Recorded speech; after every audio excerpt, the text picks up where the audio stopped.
Welcome to the Pariksha Academy. Today's topic is Right to Equality, Articles 14, 18. Right to Equality Articles 14 to 18. The right to equality is guaranteed under Articles 14 to 18 in Part 3 of the Indian Constitution. The basic purpose of the right to equality is not to treat every person identically in every situation, but to ensure equal treatment of persons placed in similar circumstances and permit appropriate differential treatment where circumstances are genuinely different. Therefore, the Indian constitutional concept of equality includes both formal equality and substantive or real equality. Article 14 guarantees equality before law and equal protection of laws. Article 15 prohibits discrimination on specified grounds and permits certain special provisions. Article 16 guarantees equality of opportunity in matters of public employment. Article 17 abolishes untouchability. Article 18 abolishes titles. Article 14. Article 14 provides that the state shall not deny to any person equality before the law or equal protection of the laws within the territory of India. Article 14 is available to every person, therefore its protection extends to Indian citizens as well as foreigners. The concept of equality before law is influenced by the British principle of rule of law. Equality before law means that no person is above the law and all persons are generally subject to the ordinary law of the land. Both the president and an ordinary individual are subject to the constitutional and legal framework, although the Constitution provides certain protections to particular officers because of their constitutional functions. For example, Article 361 provides certain constitutional immunities to the President and governors, therefore equality does not mean identical legal treatment in every circumstance. The concept of equal protection of laws is influenced by the Constitution of the United States. It means that persons similarly situated should be treated similarly. If two groups are genuinely situated differently, the law may provide different treatment for them. For example, special provisions for children, pregnant women, persons with disabilities, or socially and educationally backward classes do not necessarily violate equality merely because the same benefit is not available to everyone. Article 14 prohibits class legislation but permits reasonable classification. A reasonable classification must be based on an intelligible differential that distinguishes persons or things grouped together from those left outside the group. The differential must have a rational nexus with the objective sought to be achieved by the law. For example, a special financial assistance scheme for low-income persons may be valid if income-based classification has a rational connection with the purpose of the scheme and arbitrary classification cannot satisfy the requirements of Article 14. Over time, the Supreme Court has expanded Article 14 beyond the traditional test of reasonable classification and developed it as a protection against arbitrary state action. The E.P. Royappa case strengthened the principle that equality and arbitrariness are fundamentally opposed to each other. The Maneka Gandhi case further connected Article 14 with fairness, reasonableness and non-arbitrary state action. Therefore, it is not sufficient for state action merely to appear equal, it must also be rational, fair and non-arbitrary. Article 15. Article 15 primarily seeks to prohibit discrimination on certain specified grounds. The principal protections under Article 15 are available to citizens. Article 15 prohibits the state from discriminating against any citizen only on grounds of religion, race, caste, sex, place of birth or any of them. The word only is significant because a valid classification based on other constitutionally permissible considerations may be possible. Article 15 Clause 2 prohibits discrimination on specified grounds regarding access to certain places of public use. Discrimination on grounds of religion, race, caste, sex or place of birth is prohibited in access to shops, public restaurants, hotels and places of public entertainment.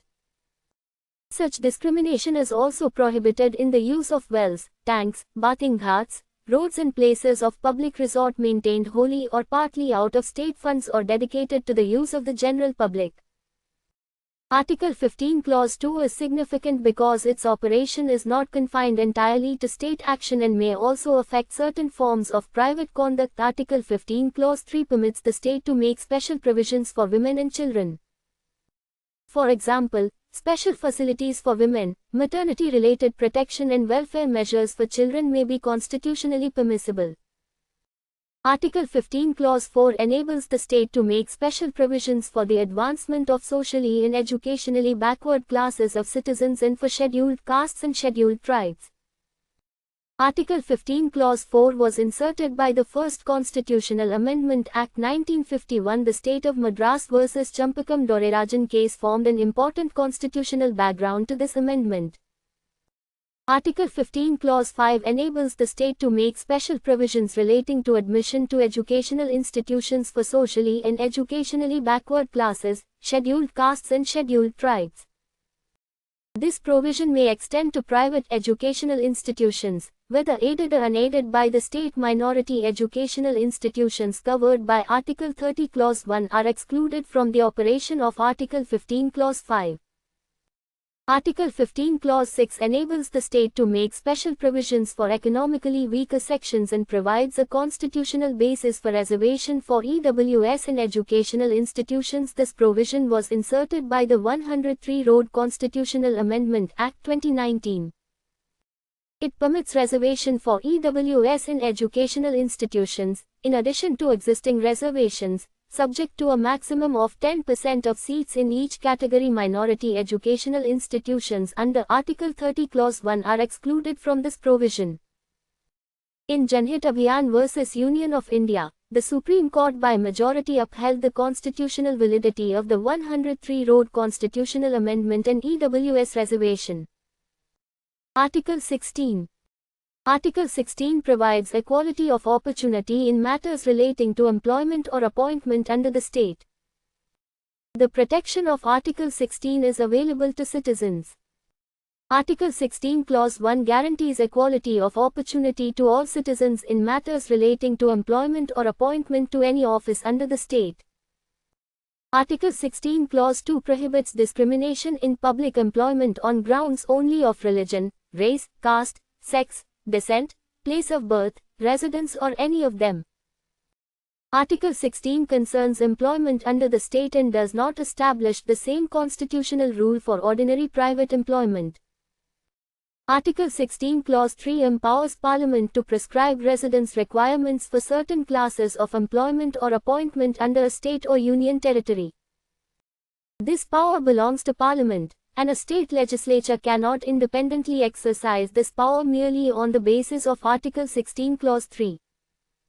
Article 16 Clause 4 permits the state to provide reservation in appointments or posts for any backward class of citizens which, in the opinion of the state, is not adequately represented in the services under the state. Article 16 Clause 4 is understood not as an exception hostile to equality, but as an enabling mechanism for achieving substantive equality of opportunity. In the Indra Sawhney case, the Supreme Court laid down several important principles concerning reservation for backward classes. The judgment recognized the principle of excluding the creamy layer from reservation benefits in the context of other backward classes. The Indra Sawhney judgment also laid down the general principle of a 50% ceiling on reservations, although the constitutional application of this principle depends on the relevant legal circumstances. The Indra Sawhney judgment did not permit reservation in promotion under Article 16 Clause 4. Subsequently, the 77th Constitutional Amendment Act 1995 inserted Article 16 Clause 4a. Article 16 Clause 4a enables the state to make provisions for reservation in promotion for scheduled castes and scheduled tribes under constitutionally prescribed circumstances. The 85th Constitutional Amendment provided constitutional support for consequential seniority in the context of reservation in promotion. Article 16 Clause 4b permits certain unfilled reserved vacancies to be carried forward and treated as a separate class of vacancies in subsequent years. Article 16 Clause 5 constitutionally protects requirements relating to membership of a particular religion or denomination for certain offices connected with religious or denominational institutions. Article 16 Clause 6 enables the state to provide reservation of up to 10% in appointments or posts for economically weaker sections of citizens. EWS reservation may be provided in addition to existing reservation, and its constitutional validity was upheld by the Supreme Court in the Janhit Abhiyan case. Reservation is not treated as an absolute fundamental right requiring the state to provide reservation in every circumstance. The enabling provisions of Article 16 give the state constitutional authority to provide reservation when the prescribed constitutional conditions are satisfied. The M. Nagaraj case and subsequent judgments examined constitutional limitations, administrative efficiency in representation in relation to reservation in promotion. The Jarnail Singh case further clarified the principles governing reservation in promotion and held that collection of quantifiable data to establish the backwardness of scheduled castes and scheduled tribes was not required. Article 17. Article 17 abolishes untouchability. The practice of untouchability in any form is forbidden. Enforcement of any disability arising out of untouchability is an offence punishable in accordance with law. Article 17 operates not only against the state but also against private individuals. It is an important constitutional provision directly addressing social inequality. Untouchability under Article 17 refers to the historical practice of caste-based untouchability and does not include every form of ordinary personal or social exclusion. To give effect to Article 17, Parliament enacted the Untouchability Offences Act 1955. The legislation was subsequently renamed the Protection of Civil Rights Act 1955 and its provisions were strengthened. The Scheduled Castes and Scheduled Tribes Prevention of Atrocities Act 1989 provides additional statutory protection against caste-based atrocities and discrimination. Article 17 is absolute in nature and the Constitution provides no exception permitting the practice of untouchability. Article 18. Article 18 deals with the abolition of titles. The state cannot confer any title except military or academic distinctions. The objective is to prevent the creation of artificial social hierarchies or a privileged aristocratic class in a democratic republic. No citizen of India can accept any title from a foreign state. A person who is not an Indian citizen but holds an office of profit or trust under the state cannot accept a title from a foreign state without the consent of the President.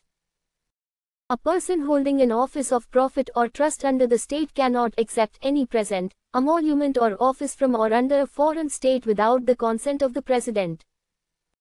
National awards such as Bharat Ratna, Padma Vibhushan, Padma Bhushan and Padma Shri are not considered titles prohibited by Article 18 in Balaji Raghavan vs. Union of India. The Supreme Court upheld the constitutional validity of national awards. National awards should not be used as permanent prefixes or suffixes to the names of recipients. Military distinctions and academic distinctions are expressly outside the prohibition contained in Article 18. Thus, Article 14 establishes the foundation of legal equality, Article 15 prevents specified forms of discrimination, Article 16 guarantees equality of opportunity in public employment, Article 17 abolishes caste-based untouchability, and Article 18 protects republican equality by abolishing titles. Thank you very much for joining us. For more useful study material, please like and share this video, and subscribe to the Pariksha Academy channel.